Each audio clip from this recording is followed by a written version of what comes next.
Hey Raiders family, Berkey, and welcome to my round 19 preview versus the Warriors Sunday Arvo, 2 p.m. at the Great GIO.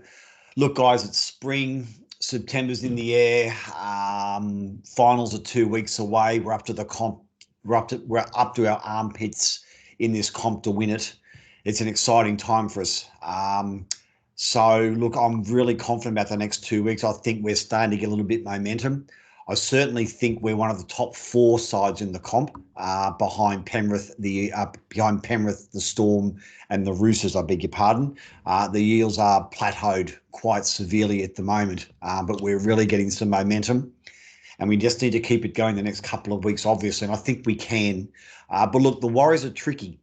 If you look back at this game last year, I think the last game of the home and away season, we rested 5 or 6. We got beaten by a couple of freakish tries by the Warriors. I think they'll do the same, which I'll come to shortly again tomorrow, or on Sunday, should I say.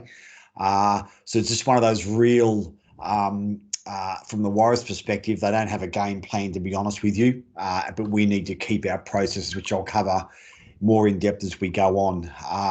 So look, let's dive into the Warriors, shall we? Obviously, number one is Roger Tuivasa-Sheck. Like Tedesco, you're never going to stop Roger. You can only try and control his input. The best way to control his input is on our kicks. They have to bounce to him into corners. You can't give him balls on the full. They have to bounce to him. Or if they don't bounce to him, they've got to bounce to the wingers in the corners, which makes Roger circle back and take that first ruck up from the try line.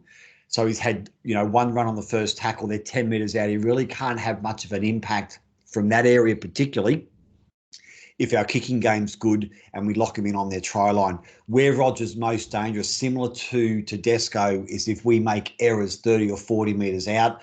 Open field play is a real issue. But limiting his opportunity with the ball, which means we've got to get up on the ball players, Nikorima, as well as Chanel Harris, will take a lot of Roger's impact away from him. Where he does like to attack specifically is around those middles.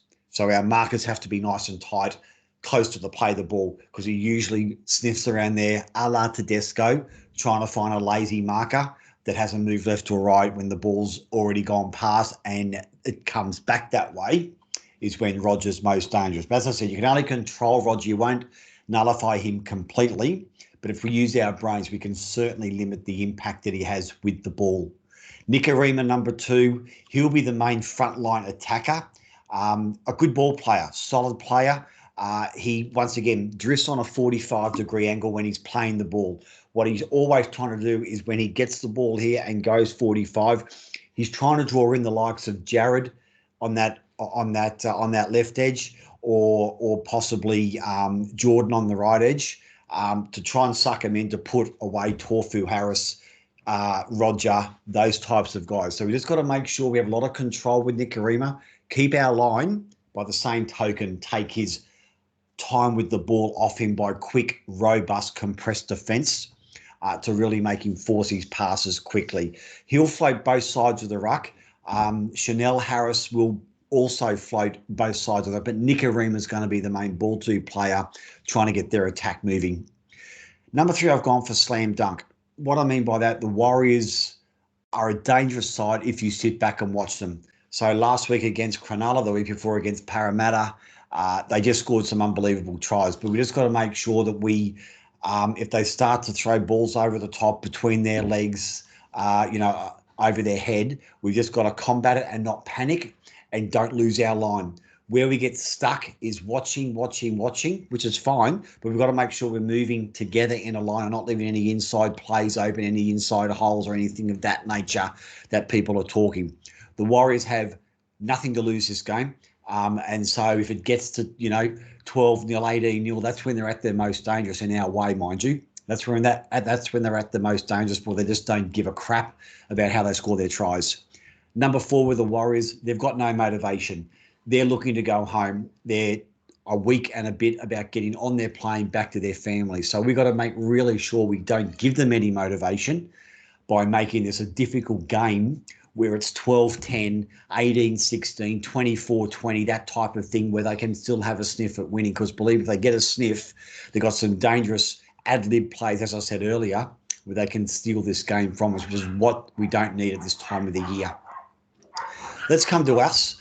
We need a fast start, number 5. We've got to get up. We're at home, so we've got to make sure that we get a really fast start and just try and suck out any motivation that the Warriors have thinking they can win this game.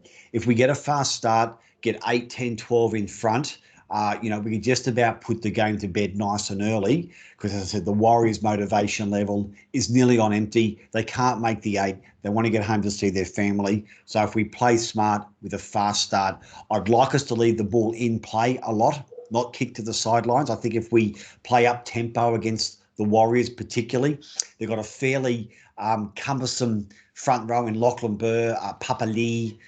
Murchie's going to be a danger with Harris and Tavaga and their back row. But if we can play an up-tempo type of style early, I think we can really run the Warriors around and tire them out quite quickly.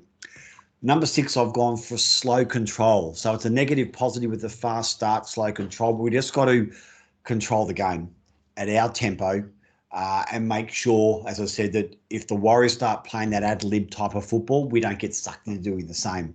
Quite often when some side's doing some things, for whatever reason, subconsciously, you think you've got to do the same type of thing. This is where someone needs to take control, whether it's Bateman, whether it's Jared, whether it's Josh Papali, just to keep our control. Number 7, systems and processes in these games are critical. When you've got an ad-lib side that's playing for nothing, our own systems and processes are critical. Our kick chase, our 1%ers, our chase from marker, our breaking from the scrum, our protecting the kicker or protecting our catcher from a kick downfield. All those little things are our systems and process. They're things that we can control. We can't control the way the Warriors are going to play. We can control the way we play and making sure we get to our kick, we get to our chase, and we don't panic. The bench, massive again for us tomorrow. Gone for the bench at number 8. I mean, our bench the last month, 6 weeks has been awesome. By the look of the side, I'm glad Havili is starting the game.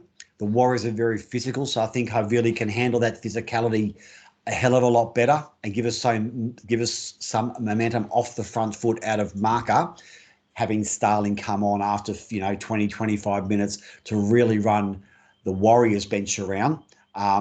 Which has some big lead-footed guys in Katoa, Adam Blair, and the like.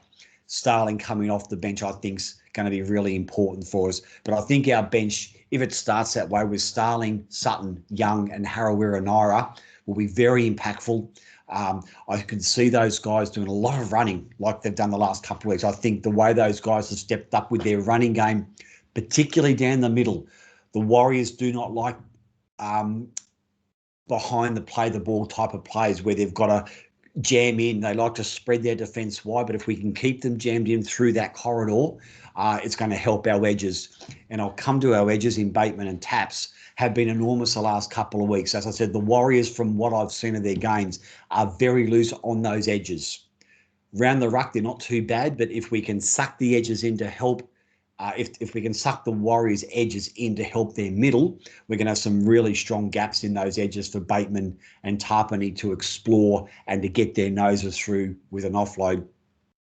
And finally, number 10, guys, like we did last week against St George and Ricky mentioned in the post-match, it's our foot on the throat mentality. We're 2 weeks away. We're hopefully going to be a top 4 side by the weekend. These are the sort of games, like we did against St George, where we really have to control, as I said earlier, just have to control the game, foot on the throat.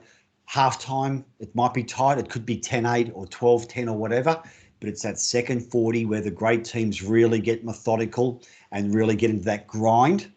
The grind, we haven't used that word for a while, the grind to win this football game. Give us that 2 points and keep our shot at a top 4 alive and well before Cronulla next week. So Raiders fans, that's it from Bourkeys this week. Look, as I said, we're very close to finals. September's in the air, guys. I can't wait for this game Saturday. A solid win would be awesome. I really appreciate your support, guys, on Facebook, my YouTube channel. Hit me up on Twitter or anywhere you want to reach out on the socials to have a chat. Be good to catch up with you all. And as always, this is Bourkeys. Bleed Green, out.